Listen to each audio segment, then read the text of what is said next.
Hoy continuamos con el discipulado de leche espiritual para todos los hermanos que nos siguen. Estamos en el módulo 6.1, que es resurrección de muertos, ¿no? Resurrección de muertos. Creo que la Biblia es muy impresionante cuando nos manda a hablar de la resurrección. Hasta parece una película de ciencia ficción, le diré. Hablar de resurrección es un desafío a nuestro corazón, el poder creer, el poder entender el poder de Dios. Hoy es el módulo resurrección de muertos. Vamos a ir a Hebreos capítulo 6 versos 1-2. Dice: por tanto, dejando ya los rudimentos de la doctrina de Cristo, vamos adelante a la perfección, no echando otra vez el fundamento número 1 del arrepentimiento de obras muertas, de la fe en Dios, de la doctrina de bautismos, de la imposición de manos, de la resurrección de los muertos y del juicio eterno. Padre, te damos gracias por esta bendita noche para poder compartir, Señor, con tus hijos en todo lugar donde llegue el internet. Danos la gracia para poder predicar, danos la gracia para poder entender, y que al finalizar, Señor, este módulo, en la primera parte, tu nombre sea glorificado, que tu palabra sea cimentada, sea colocada, esculpida en las tablas de nuestro corazón. Te lo pedimos, que tu Espíritu Santo sea quien nos enseñe y nos revele tu palabra. En el nombre de Jesús, amén y amén. Vamos a colocar un pequeño glosario.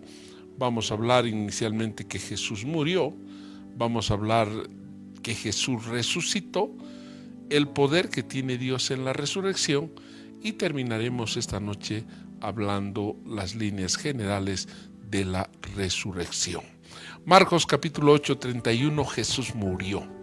Marcos, cuando escribe, está relatando lo que Jesús les enseñó. Y dice así: y comenzó a enseñarles que él era necesario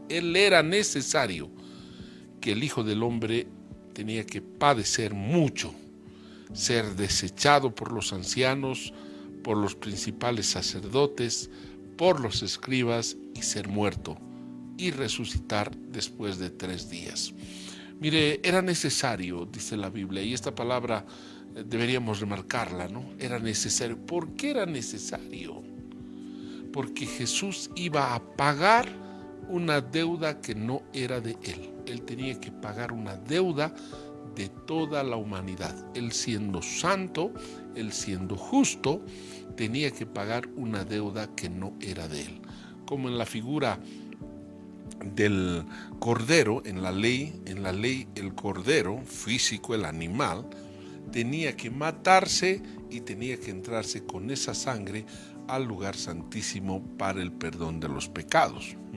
Por eso que se le llama a Jesús el Cordero de Dios, porque él reemplazó al cordero, colocó su sangre y pagó el pecado de toda la humanidad. Y parte del pago no era solamente la muerte, no era solamente muere y ha pagado, no. Parte del pago era soportar la ira de Dios sobre el pecador. Como el pecador estaba siendo sustituido por Jesús, Jesús iba a ocupar nuestro lugar, la ira de Dios, la justicia de Dios la soportó Jesús. Él soportó, número 1, el padecer mucho, el ser desechado por los ancianos, por los escribas, y ser muerto. Y también les enseñó Jesús que iba a resucitar después de 3 días. Esa es la enseñanza que recibieron los apóstoles. Marcos también dice, el capítulo 10, verso 33, dice: he aquí subimos a Jerusalén, y el Hijo del Hombre será entregado. Este es el día. Y los principales sacerdotes y los ancianos le condenarán a muerte, y le entregarán a los gentiles, se harán la burla, le escarnecerán, le azotarán y escupirán en él y le matarán, mas al tercer día resucitará. Mire, Jesús lo que les enseñó se está poniendo ya en ejecución. Está subiendo a Jerusalén y Jesús dice, hoy es la entrega. Hoy voy a ser entregado a los principales sacerdotes. Y los sacerdotes le van a condenar a muerte. Y se los van a entregar ¿a quién? A los gentiles, a los que no son judíos. Ellos se van a hacer la burla, claro que se van a hacer la burla.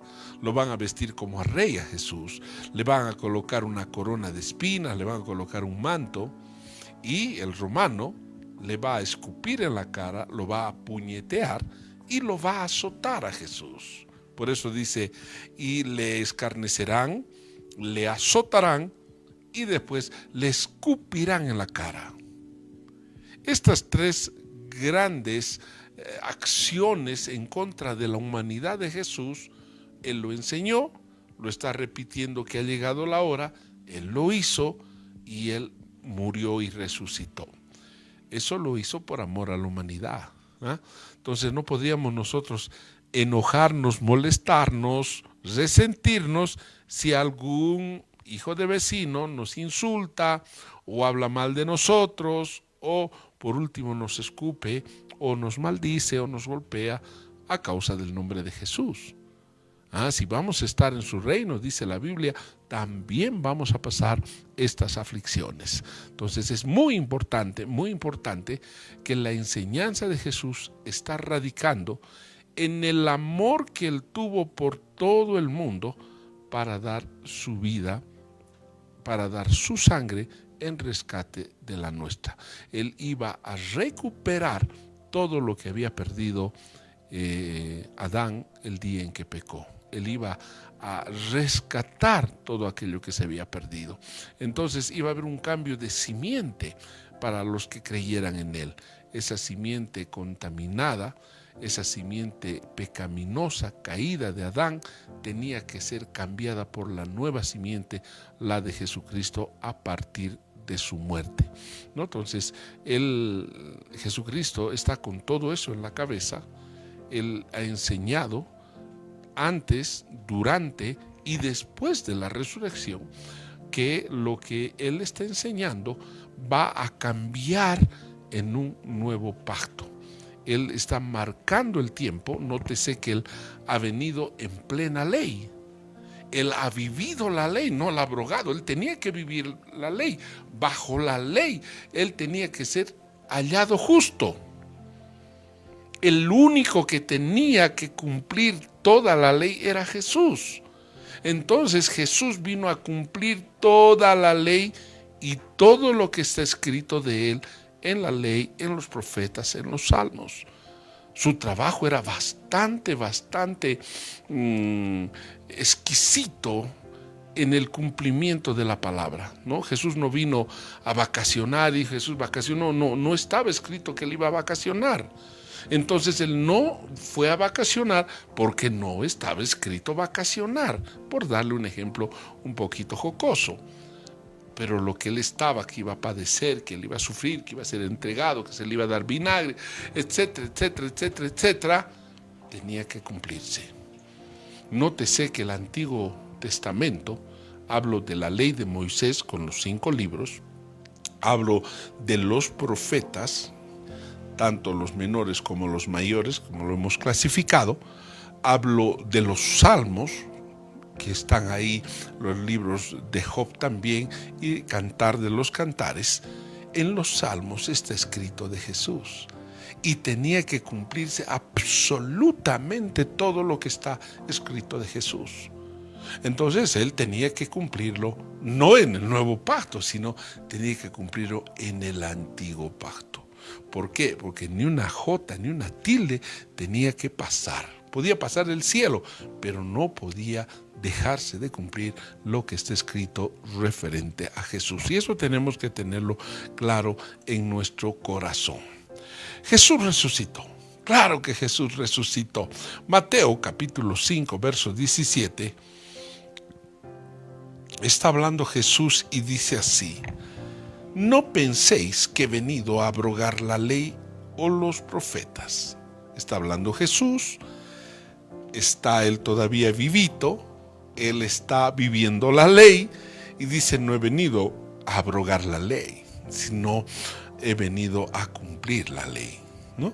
Entonces él no ha venido a abrogar lo que han dicho los profetas, él ha venido a cumplir las profecías respecto de él. Entonces, tanto la ley como los profetas, él tenía que cumplir. Él no ha venido a cancelar eso.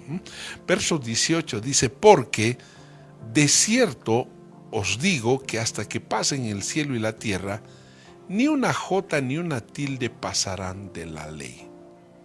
Y coloca un límite, hasta que todo se haya cumplido. Entonces, mire la posición de la palabra. Dice, no va a pasar ni una jota ni una tilde de la ley. Puede pasar el cielo, puede pasar la tierra, pero de la ley, ni una tilde que puede quedar sin cumplimiento.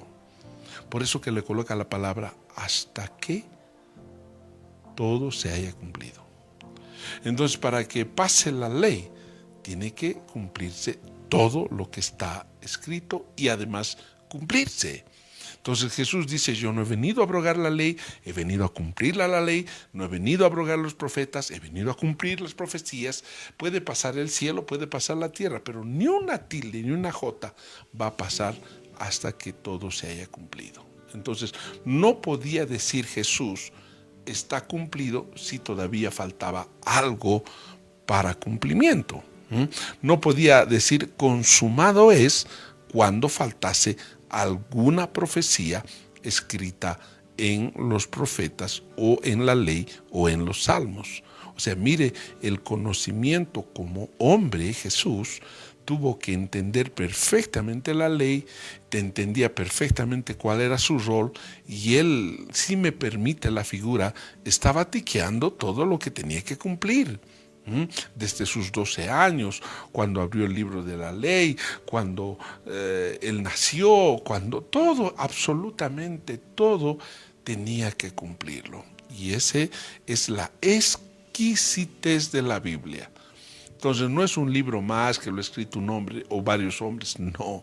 La Biblia es un libro profético que lo que se escribió hace por lo menos unos 6,000 años antes de que venga Jesús y se ha ido escribiendo sucesivamente en los años subsiguientes, tenía que cumplirse todo cuando venga la simiente que es Jesucristo.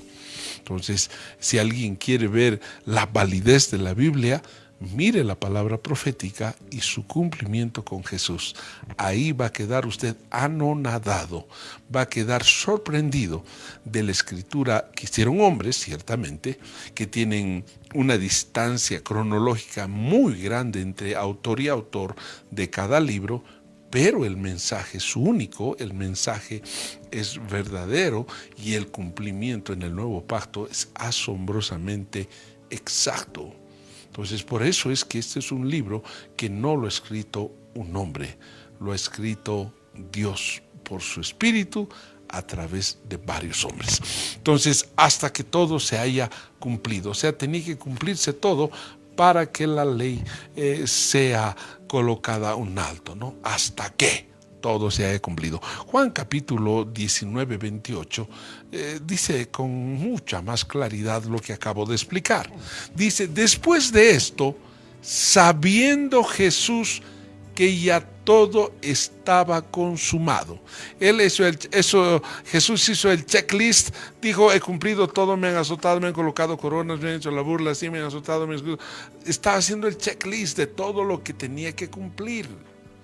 Y dijo, para que la escritura se cumpliese, faltaba algo, tenía que decir, tengo sed. Está escrito en el Salmo que tenían que darle vinagre, faltaba eso. Entonces dice, para que la escritura se cumpliese, él dijo, tengo sed. Verso 29, y estaba allí una vasija llena de vinagre, entonces ellos empaparon en vinagre una esponja y poniéndola en un hisopo se la acercaron a la boca. Verso 30, cuando Jesús hubo tomado el vinagre, dijo, consumado es. Y habiendo inclinado la cabeza, entregó el Espíritu. Mire, me gusta esa palabra checklist, ese inglés cuando uno tiene un formulario y se haga el checklist. Entonces, chequee, verifique la lista. En castellano sería verifique la lista de todas las cosas que tiene que hacerlo. Y Jesús dice, sabiendo que todo estaba consumado, faltó una cosita, tengo que decir, tengo sed. Entonces, para que se cumpliese la escritura, él dijo, se profetizó, tengo sed, y vino inmediatamente el vinagre y cumplió todo. Él inclinó la cabeza y entregó el espíritu. Dijo antes, consumado es, inclinó la cabeza y entregó el espíritu al Padre. Hasta ahí se cumplió todo lo profetizado por los profetas del Antiguo Testamento. Se cumplió todo lo que estaba descrito de él, el sacrificio, la forma del sacrificio que se hacía para la paga del pecado. Se cumplió toda la ley, vale decir Génesis, Éxodo, Levítico, Números y Deuteronomio. Se cumplió los salmos, todo lo que hablaba y profetizaba de Jesús. Entonces valía la pena decir, consumado es. Ya se ha consumado hasta la última tilde, la última jota de la ley. ¿Esto por qué hago énfasis? Porque tenemos que tener claro la importancia de un nuevo pacto, la importancia de las promesas que Jesús va a hacer. Jesús se convierte en este momento en el mediador de un nuevo pacto. Si el anterior mediador era Moisés, Moisés tiene un antecedente que no cumplió toda la ley, pese a que era mediador. Se equivocó, no entró a la entrada prometida, a la tierra prometida, no entró. Viene Jesús a ofrecer un nuevo pacto en su sangre. Viene a ofrecer nuevas promesas y mejores promesas, dice la Biblia. Él se coloca en la posición de ser el articulador entre un antiguo pacto que termina en él y un nuevo pacto que empieza en él también. Eso dice la Biblia. Entonces, la Biblia dice para que nosotros hayamos muerto a la ley en Jesús, para venir a ser de otro, del que resucitó, de Jesús también. Eso está en el libro de Romanos, ¿no? Que no es el tema, pero se lo menciono. Mateo capítulo 28, verso 6. Ya ha venido José de Arimatea, ha venido con el judío que habló con Jesús y no entendía el nuevo nacimiento. Me estoy refiriendo a Nicodemo. Han pedido el cuerpo de Jesús, le han colocado las especies aromáticas, le han colocado la sábana. José de Arimatea compró una parte de una sepultura, lo meten a Jesús, colocan la piedra, colocan los soldados para que verifiquen. Ha llegado el día domingo, porque ya no está vigente el calendario lunar, el calendario judío, sino que Roma ha establecido ya el calendario romano, y en el calendario romano ya no se fijan los tiempos por el movimiento de la luna, sino por el movimiento del sol. Ya han colocado nuevos nombres a los días y el primer día llega a ser el día domingo. Y el día domingo, el primer día de la semana, Jesús resucita. Las mujeres son las primeras en llegar a la tumba. Mateo capítulo 28, verso 6.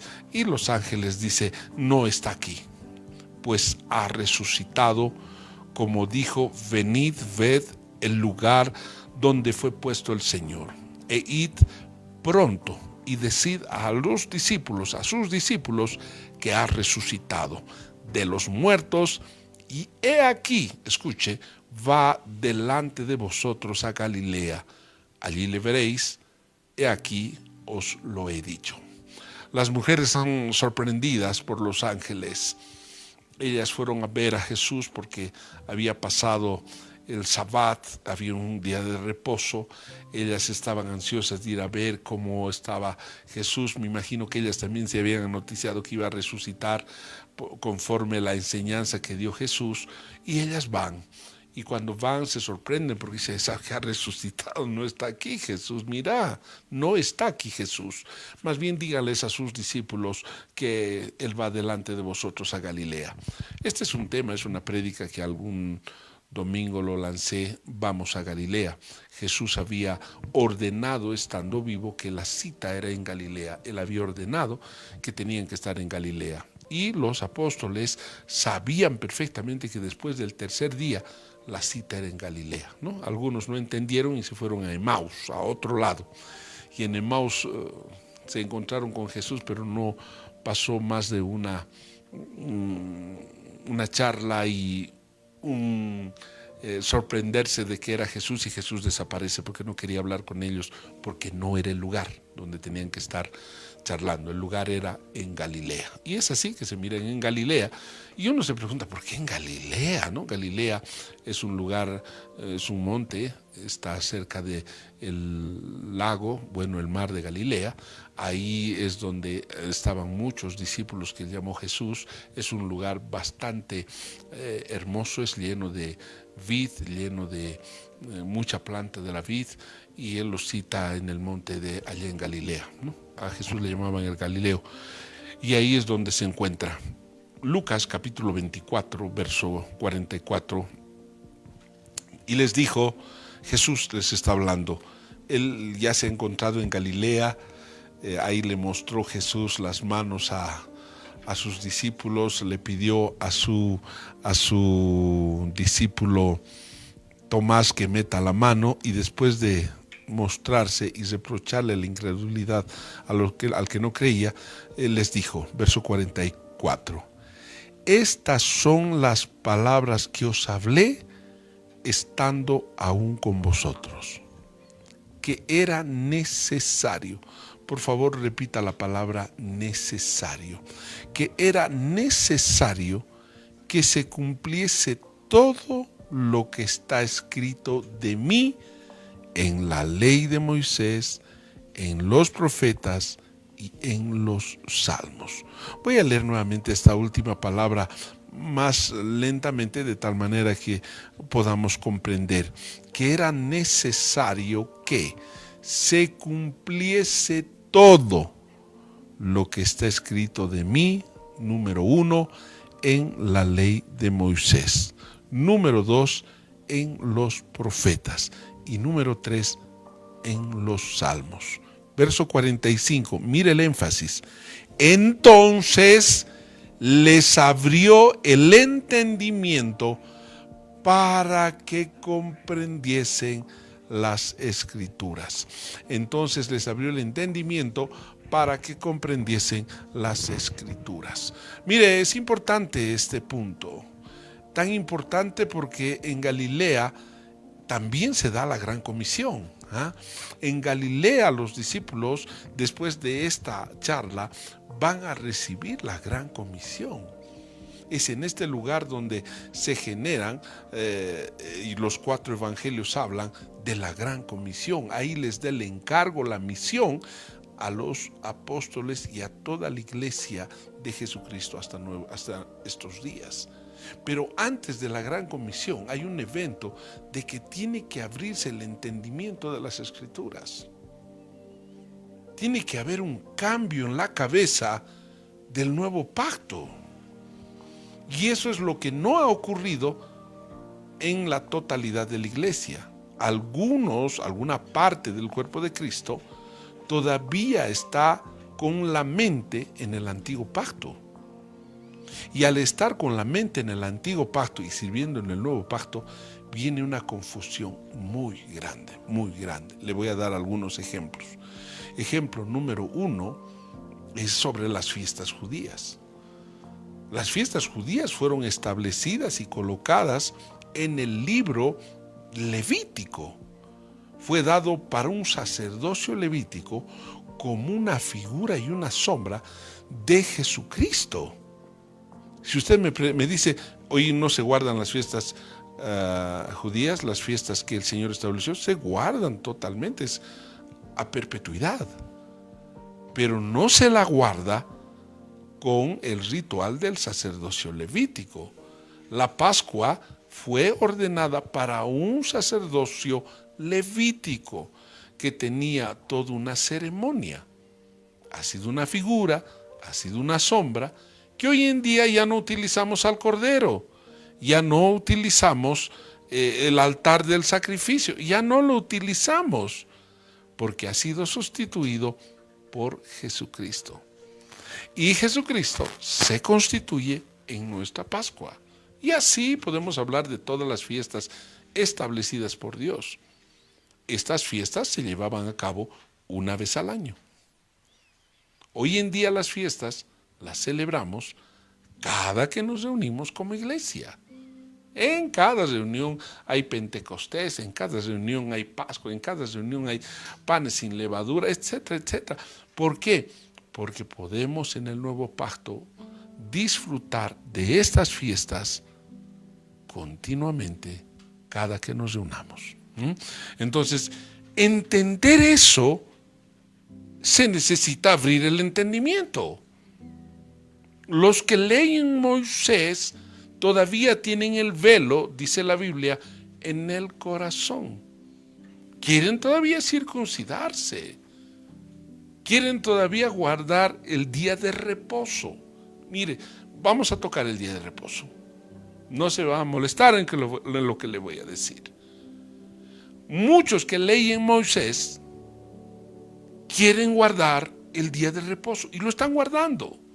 Y hay una bonita y linda palabra, Shabbat Shalom. Hermosa palabra. Pero ¿por qué solamente día sábado?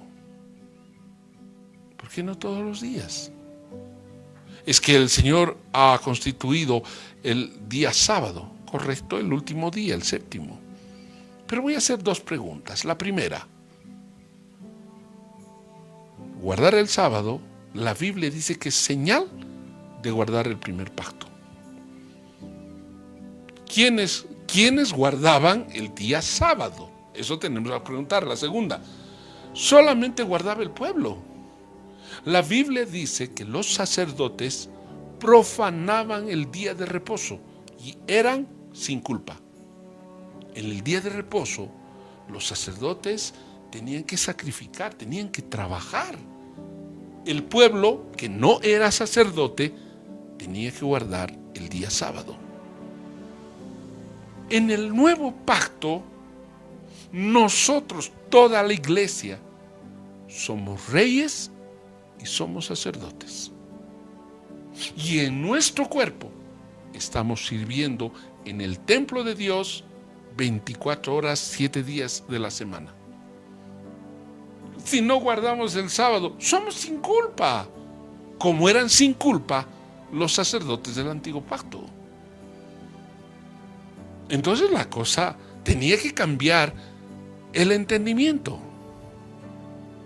En el antiguo pacto, la señal de tener un pacto con Dios era la circuncisión, y solamente era a los varones.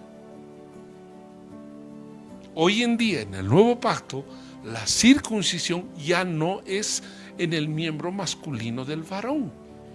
La circuncisión es en el prepucio del corazón de hombres y de mujeres. Y eso tiene que haber un cambio en la cabeza. Razón por la cual, Dios tenía que abrir el entendimiento.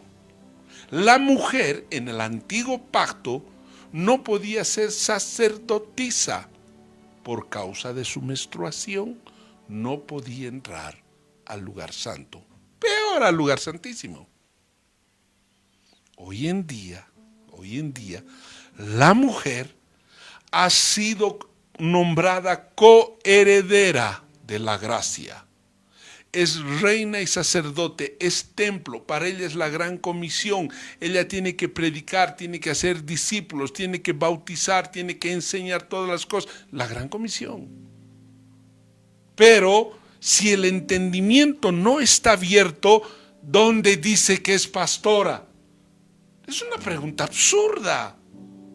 La gran comisión y los dones ministeriales y los dones del Espíritu Santo se lo ha sido prometido, ofrecido a la iglesia, sin género. No dice solo varones o solo mujeres, no dice, es para la iglesia. Entonces eso amerita un cambio de nuestra estructura.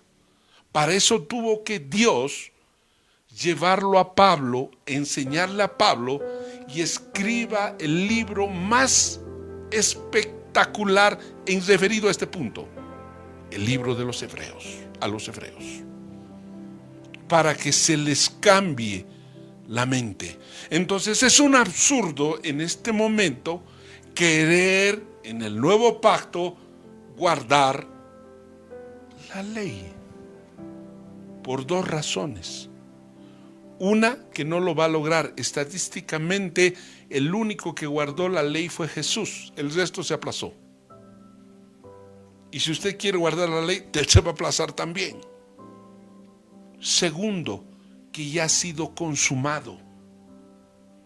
Hoy existe un nuevo sacerdocio. El sacerdocio levítico ha sido abrogado. Si se abroga el sacerdocio levítico, se está abrogando absolutamente todas sus funciones ceremoniales, todas las funciones de ese sacerdocio. Hoy en día hay un nuevo sacerdocio bajo una nueva orden, ya no bajo la orden de Aarón, sino hoy bajo la orden de Melquisedec, cuyo sumo sacerdote es Jesucristo.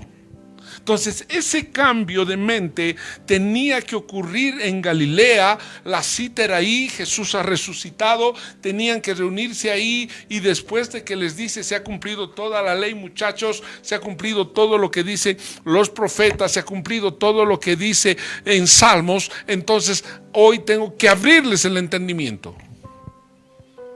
Muchos de la iglesia no han llegado a Galilea figurativamente hablando. Se han quedado en Jerusalén. Quieren guardar la ley y ahí están machucando y machucando y llenando el internet con Shabbat Shalom.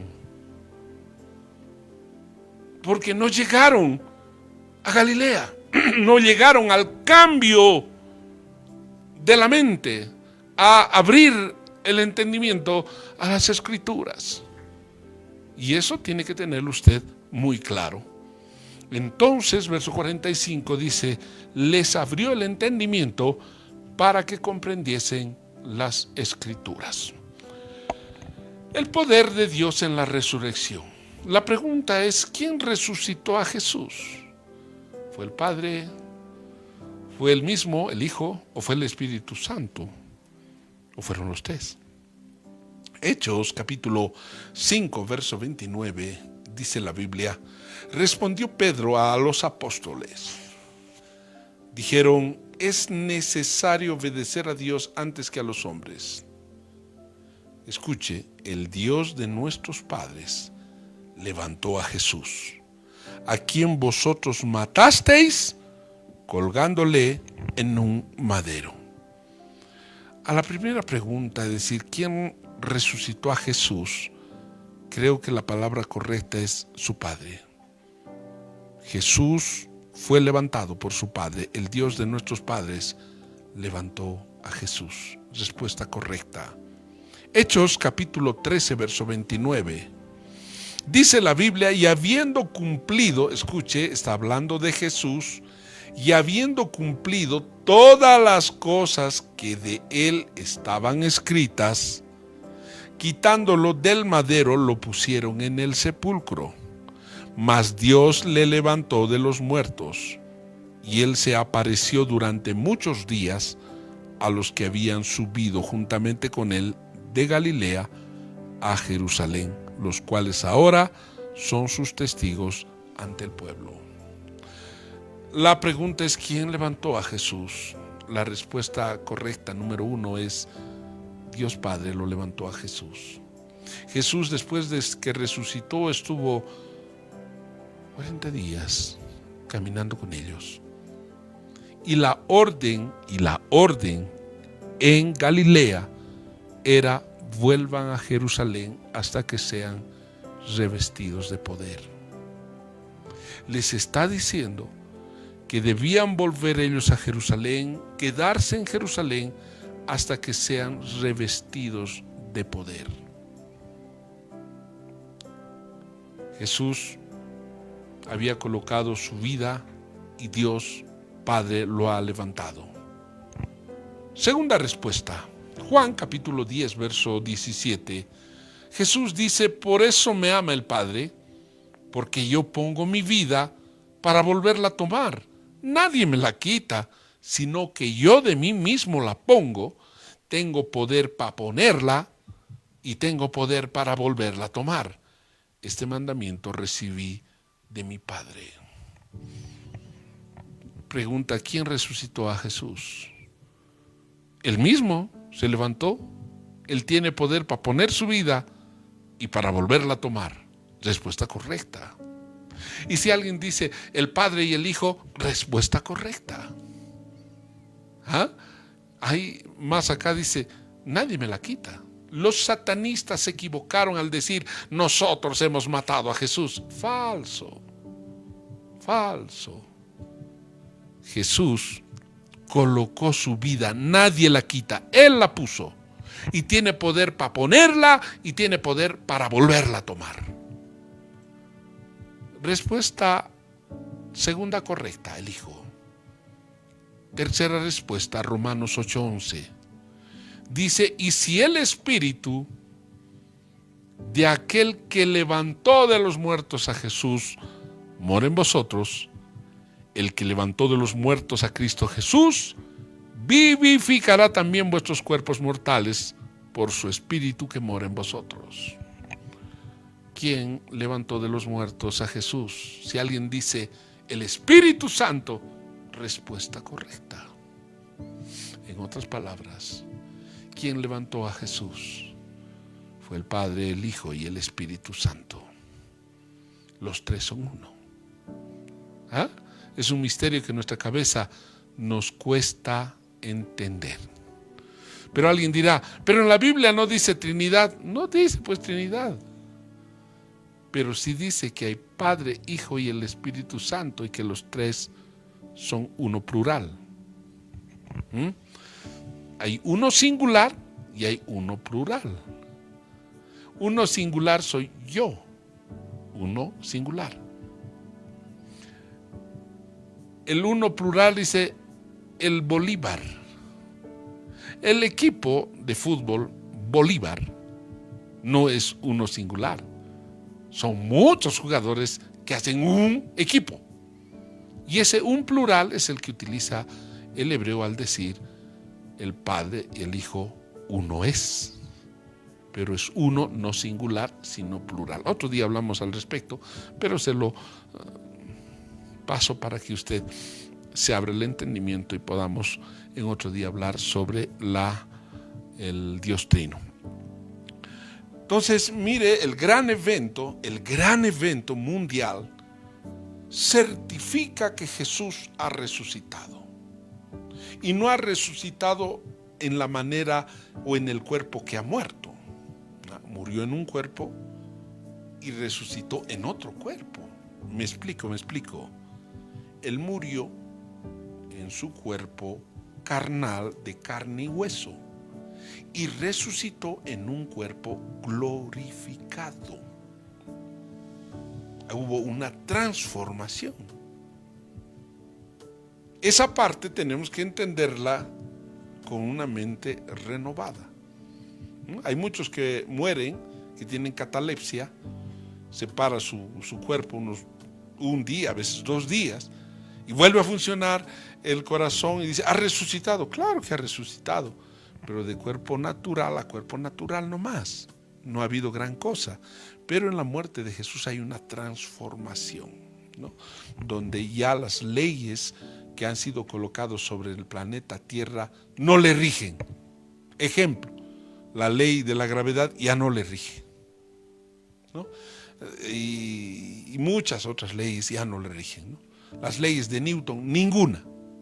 Entonces, porque ya obedece a otra naturaleza.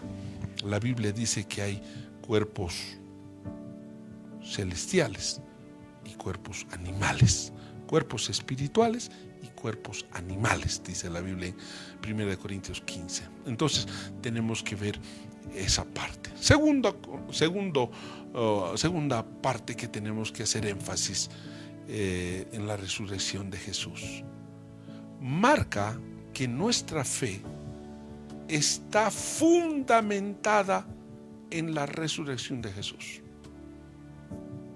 La Biblia dice, esta es la palabra de fe que predicamos, que está cerca a nuestra boca y cerca a nuestro corazón. ¿Cuál es la palabra de fe que predicamos? Predicamos que si confesares con tu boca que Jesús es el Señor y creyeres que Él ha resucitado, serás salvo. O sea, mire cuán importante en la declaración que hace la predicación de la palabra es confesar y creer que Jesucristo ha resucitado. Confesar que Él es Señor y creer que Él ha resucitado. Esa es la palabra de fe que predica la iglesia de Jesucristo.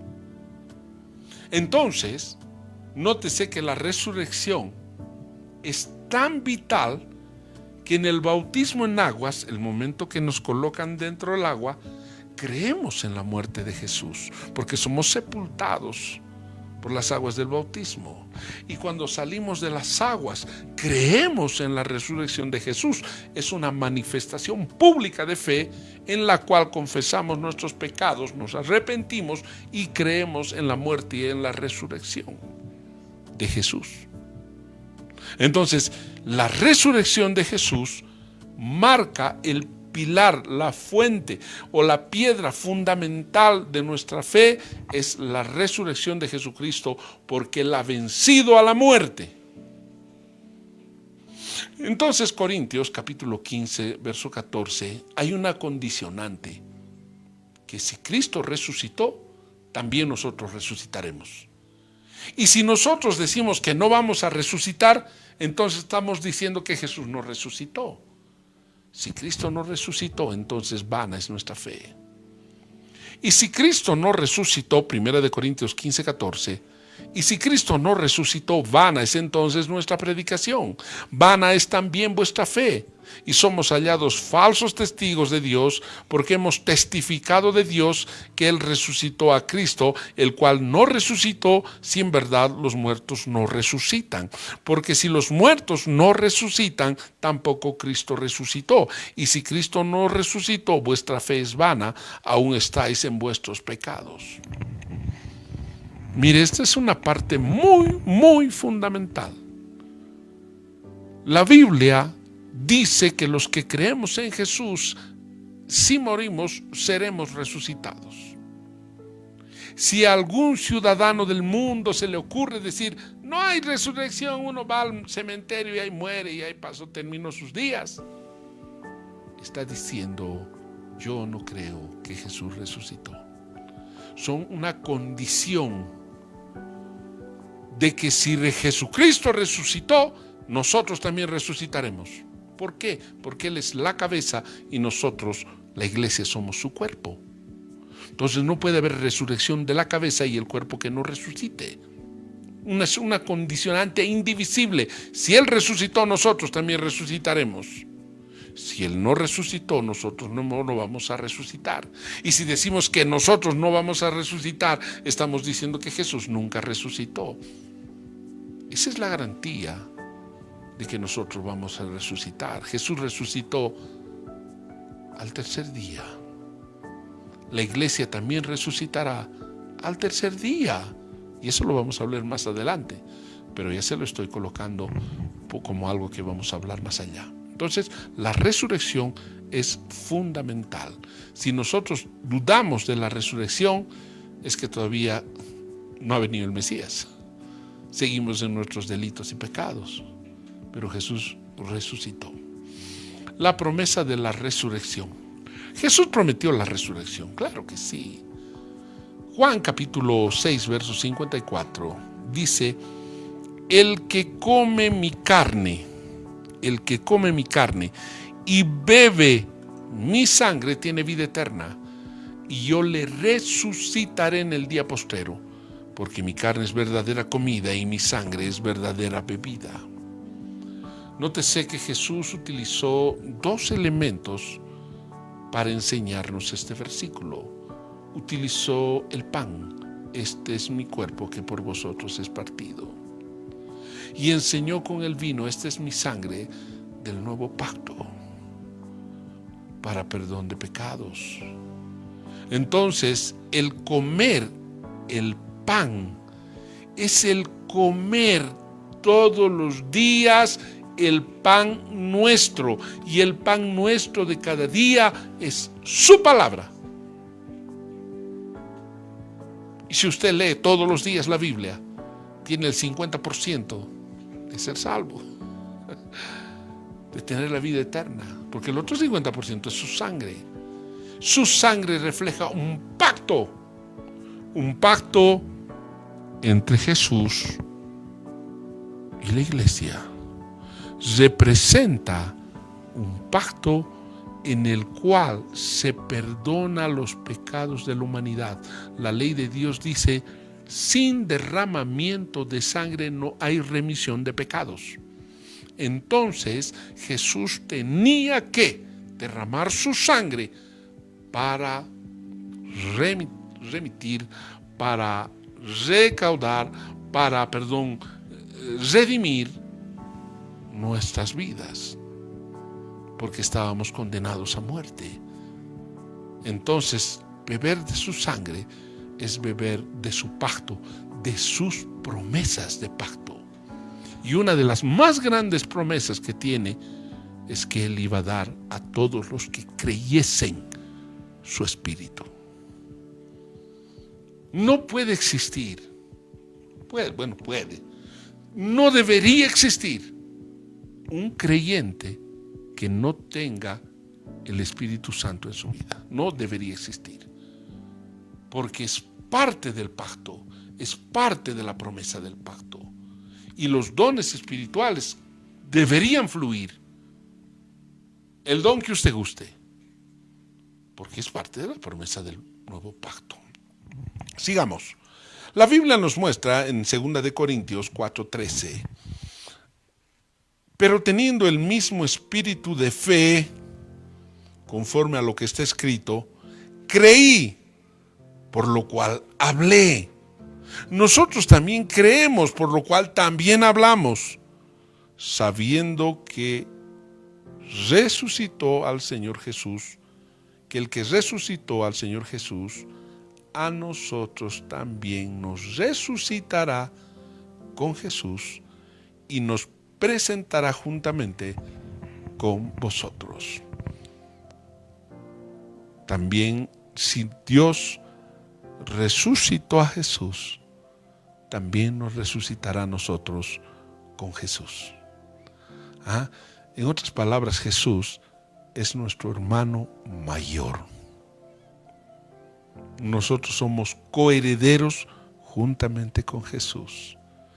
En otras palabras, Dios quiso tener más hijos aparte de Jesús, y colocó a Jesús como el modelo perfecto, y a ese Jesús lo colocó en rescate de la humanidad para ser hijos de Él. Y unidos con Jesús somos uno plural, su cuerpo. Podemos ser muchos miembros, pero somos un cuerpo, ¿no? Qué linda es la palabra cuando uno la entiende y nuestro entendimiento es abierto, ¿verdad? Juan capítulo 6, verso 39, Juan capítulo 6, verso 39, ¿cuál es la voluntad del Padre? La Biblia dice así: y esta es la voluntad del Padre. ¿Cuál es la voluntad del Padre? El que me envió, que todo lo que me diere no pierda yo nada, sino que lo resucite en el día postrero. Y esta es la voluntad, del que me ha enviado, que todo aquel que ve al Hijo y cree en Él, tenga vida eterna, y yo le resucitaré en el día postrero. Creo que aquí hay una pregunta maravillosa. ¿Cuál es la voluntad que debe hacer el Hijo? Dice, ¿cuál es la voluntad? Vuestra santificación. ¿Y cuál es la voluntad del Padre?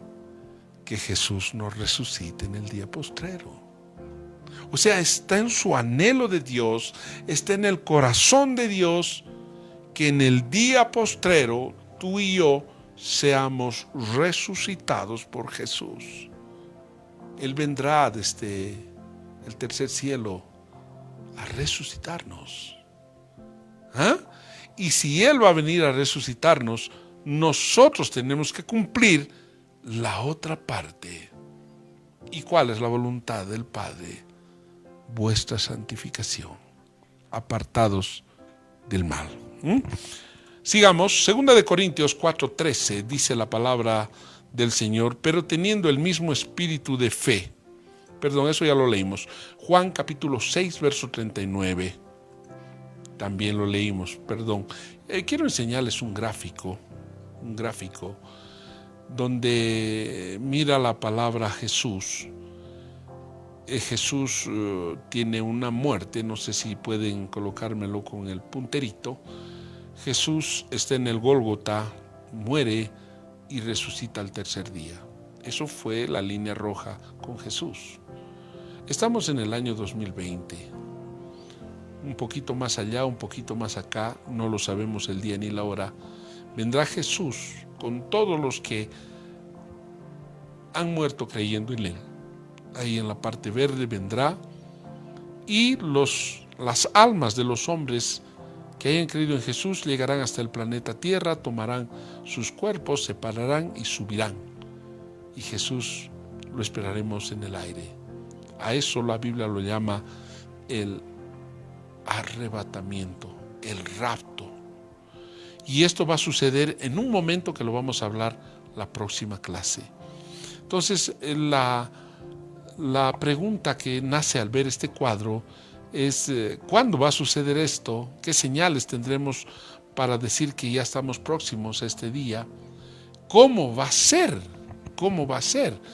¿Qué va a ocurrir para que esto suceda? Y vamos a ver cuántas clases de resurrección hay. La Biblia habla de 2. Y la bienaventuranza está en la primera resurrección, no en la segunda. ¿Qué va a pasar después de la resurrección? ¿Dónde vamos y qué hacemos? Todas esas preguntas le estaremos respondiendo en el módulo 6.2, resurrección. Entonces usted está invitado para el próximo miércoles venir, por favor, puntualmente para ver la segunda parte de resurrección de muertos. Vamos a orar. Padre, te damos gracias por esta noche.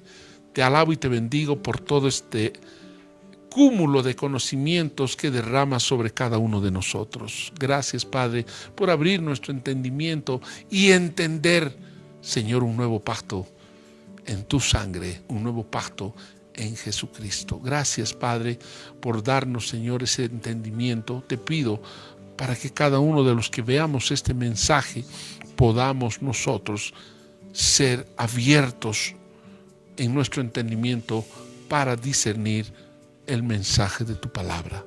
Danos la gracia cada día, Señor, a aprender más, que podamos leer más la Biblia y podamos entender, Señor, y que el crecimiento nos lo des tú. Muchas gracias, Padre, en el nombre de Jesús. Amén y amén.